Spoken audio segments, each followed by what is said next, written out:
Olá pessoal do oitavo ano. Vamos nós iniciarmos então o volume 2 do PET, tá? Então a primeira semana de matemática, nossa matéria é álgebra, tá? Então vamos lá. O que é a álgebra pra gente, tá? A matemática não se aplica somente a números, mas também a letras, onde chamamos de parte literal. A parte literal é usada principalmente para representar termos desconhecidos, os quais a gente pode chamar, né, de incógnita. Uma expressão literal pode ser do tipo, olha só, veja que eu escrevi AB mais C igual a 12 ou A.B mais C igual a 12. O que tem diferente nas duas? Praticamente esse ponto aqui que representa a multiplicação, né? Aqui as duas estão juntas, também estão multiplicando, tá? Só para tirar alguma dúvida ali sobre isso. Onde A, B e C representam números, né? Agora um exemplo, veja bem, é que o que acontece com a equação? Eu vou escolher valores de A, B e C de modo que meu resultado dê 12. Então, os valores de A, B e C tem que dar 12, tá? Eu tenho várias situações, várias respostas, né? Eu posso escolher vários números que dê também 12. Então, veja bem, coloquei dois exemplos ali, ó. Pode ser 3 no lugar do A, vezes o 2 no lugar do B, mais 6, que vai dar 12. De cá, eu coloquei no lugar do A 2 e no lugar do B eu coloquei 5 mais 2 igual a 12. Então, não mudei nada, né? Assim, mudei os números, mas a resposta continua sendo a mesma, né? Em uma equação literal, a gente pode ter várias soluções. Vocês viram isso aí, né? Que eu acabei de dizer. Agora algumas operações algébricas, né? Tá? Expressões algébricas é formada de parte literal e coeficiente, onde a letra é a parte literal e os números são os coeficientes, tá? Como fazer a adição e a subtração algébrica?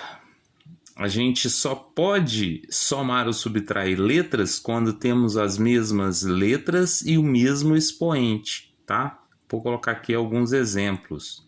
Veja bem, A mais A, posso somar tranquilamente, 2A.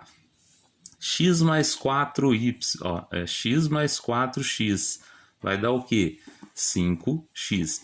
Veja que aqui na outra aqui eu coloquei já o expoente 2 aqui, ó, b ao quadrado são iguais, então eu posso somar. Se fosse b mais b2, né, se eu eliminasse, por exemplo, esse quadrado aqui, ó, 8b ao quadrado mais 5b, eu não posso somar, tá? No caso, estão iguais, eu vou repetir a parte literal e vou somar ou subtrair a parte do coeficiente, tá? Outro exemplo aqui embaixo, subtraindo, né? 3A menos 2A vai sobrar A. É o mesmo que eu tenho, né? 3 laranjas menos 2 laranjas, sobrou uma laranja, ok? Mesmo caso aqui embaixo, aqui, só que já com número negativo, né? Menos 5b ao quadrado menos 9b ao quadrado, eu vou obter o quê? Menos 4b ao quadrado, ok? Então vamos lá. Como escrever uma equação do primeiro grau com uma incógnita? Como resolver, perdão? Basicamente, separamos o que tem letra, ou a parte literal, né, do que é somente número, para resolver, para somar ou subtrair. Então temos aqui o exemplo, olha só, uma equação literal, 73x mais 100 é igual a 53. Primeira parte, separa o que é letra só para um lado e o que é número só para o outro. Olha lá. Lembrando que quando a gente passa de um lado da igualdade para o outro, eu tenho que corrigir o sinal, né? Se é mais vira menos, se é menos vira mais. No caso, o 53 ficou negativo e o 100 ficou também negativo, né? Porque os dois a gente deslocou ele de um lado da igualdade para o outro. Agora eu posso fazer 73 menos 53 vai dar o quê? 20x menos 100. Só que eu não quero o valor de 20x, eu quero o valor de quem? De x. Então, se é de x, o que eu vou fazer? Se eu tenho de cá 20x, quando eu passar para o lado de cá, ele vai passar o quê? Dividindo, né? Aí eu posso fazer a divisão, né? Ao dividir os termos, né? Menos 100 sobre 20, menos com mais, menos, vai dar 5, ok? Beleza, então. Então vamos lá, equação do primeiro grau com duas incógnitas agora. A gente falou de uma, né? Agora a gente vai falar de duas. Tem algumas situações que a gente vai comentar aqui agora. Agora vamos adicionar uma segunda letra, ou incógnita.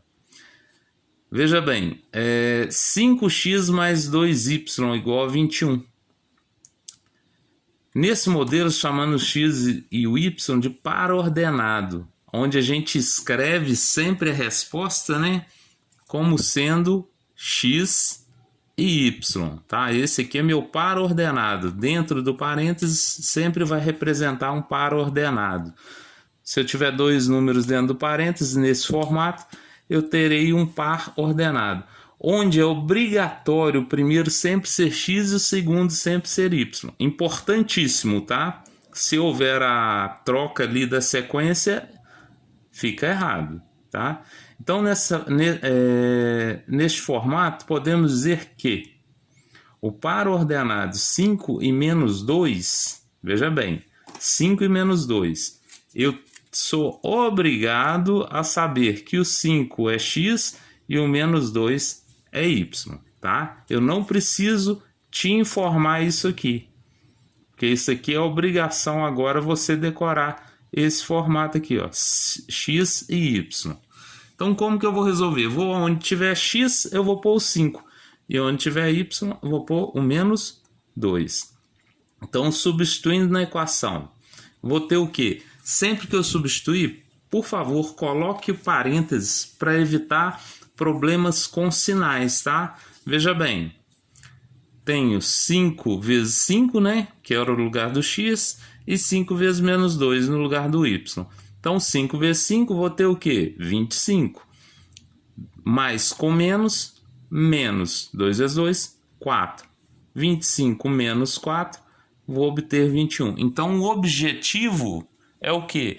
É eu encontrar, né, o valor da equação, ou seja, aquele número que vai fazer com que a equação fique igualada, ou seja, um lado igual ao outro.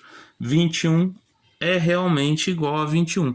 Então, esse par ordenado, ele é uma das soluções da minha equação, tá? Então, continuando um pouquinho aqui, que tem mais informações. Veja bem, observe então que aquele par ordenado 5 e menos 2 é uma solução possível para a equação. Pode ter mais? Pode. Se você pesquisar e tentar, você vai encontrar outros valores que dão certo. Damos o nome a esse par ordenado de raiz da equação ou solução. A solução a gente já tinha falado, novidade agora é raiz, né? Então, o par ordenado ele é uma raiz da equação, ou seja, se funcionar, né? Igual no anterior, eu encontrei 21 igual a 21, então aquele par ordenado é raiz da equação. Pois eles fazem com que os números dos dois lados da igualdade fiquem iguais, que eu acabei de falar, né? Outro exemplo, se eu tiver uma incógnita, posso encontrar a outra. Tipo, eu te falo o valor do x, você encontra o y para mim. Tá aí o exemplo, 9x menos 5y igual a 21. Veja bem que quando o x vale 4, tá? Então, qual que é a minha pergunta? Qual que é o valor do y? Quando o x for 4, quanto vai valer o y? Eu vou encontrar. Aí, vou ter apenas uma solução, tá? Veja bem, no lugar do x eu coloquei o 4. Então, vai ser 9 vezes 4, 36. menos 5y igual a 21. Então agora eu posso agir como se estivesse trabalhando com apenas uma incógnita. Separo letra de número, né? O que tem letra do que é só número. E tem o que? Menos 5y igual a 21 menos 36. Continuando a conta, eu vou ter o que? Menos 5y igual a menos 15. Então, o y vai ser igual a quem? Menos 15 sobre menos 5. Veja bem que eu não altero o sinal, né, de cá para cá, mas eu altero a operação. Ele não está multiplicando, ele vem dividindo. Então, menos com menos, mais 15 dividido por 3, 3. Então, qual que é o par ordenado, né, que eu estou procurando aqui, no caso? Quando x é 4, o y vale 3. Então, essa aqui é a solução ou a raiz dessa equação. Importante. Uma equação do primeiro grau com duas incógnitas sempre terá uma forma geral. É o formato geral dela, que ele é bem mais reduzido. Qual que é ele? Olha lá, ó. Ax mais by igual a c, onde a, b e c representam números e a e b não e a e b são diferentes de zero. Se eu colocar zero no a, eu vou eliminar esse termo aqui, né? Ó, porque 0 vezes qualquer coisa vai dar 0, né? Ou o b também, se eu colocar, eu vou eliminar ele. Então, eu não considero o a e b igual a 0. Exemplo. Veja bem, eu tenho uma equação grandona aqui. Se eu te perguntar, reduz ela para mim à forma geral. O que eu vou fazer? Eu vou separar todas as letras, né? Para um lado da igualdade, que é número para o outro. Então, o que aconteceu aqui? Ó? Separei. Só que eu tenho, se a gente lembrar um pouquinho, anteriormente eu falei que quando eu tenho as mesmas letras, eu posso somar e subtrair. Então, esse aqui eu posso subtrair. Esse aqui eu já posso somar, porque y com y estão com o mesmo expoente, né? E aqui o x também está com o mesmo expoente, eu posso fazer a conta. 3x menos y, 2y. 3x menos x é 2x. 2y mais 5y, 7y, igual a 12. Então, esse é o formato geral daquela ali. E outra situação, para que serve a equação do primeiro grau? Tá? Já falamos que são representação de termos desconhecidos. Na prática, nos ajuda a desenvolver problemas, tá? O problema normalmente ele vem com uma incógnita, né? É onde a gente monta. Podemos montar a equação passando para a linguagem matemática, ou seja, eu tenho um problema, tá lá todo escrito bonitinho lá no texto. Eu vou passar ele para a linguagem matemática, né? Um exemplo, por exemplo, se eu falar o dobro de um número, eu posso estar falando de 2 vezes x ou 2 vezes y, tá? Outro exemplo, a quarta parte. O que é a quarta parte? É um número dividido por 4, né? Se fosse a quinta parte, era um número dividido por 5. Se é a quarta parte, eu vou ter o quê? Por exemplo, x sobre 4 ou y sobre 4, né? Um exemplo aqui, ó. Em um estacionamento existem carros e motos, num total de 36 rodas. Como posso representar essa situação na forma de uma equação do primeiro grau com duas incógnitas? Então, essa aqui é só para a gente representar, tá? Um exemplo. Veja bem, somando todas as rodas, nós temos 36. Cada carro não tem 4 rodas, eu chamo o carro de X. Cada moto não tem 2 rodas, eu chamo a moto de Y. Aqui você pode inverter tranquilamente, tá? Aqui é meu caso que eu chamei o carro de X e a moto de Y. Se cada carro tem 4 rodas, então eu vou chamar de quê? 4x mais 2y. A moto não tem 2 rodas? Então 2y para a moto. Então quando eu resolver aqui, souber a quantidade de carros e a quantidade de motos, eu vou fazer a conta vou encontrar 36, tá? Então fica aí exercício do PET 2, página 11 e 12, do 1 ao 6. Façam os exercícios e depois mandem para mim.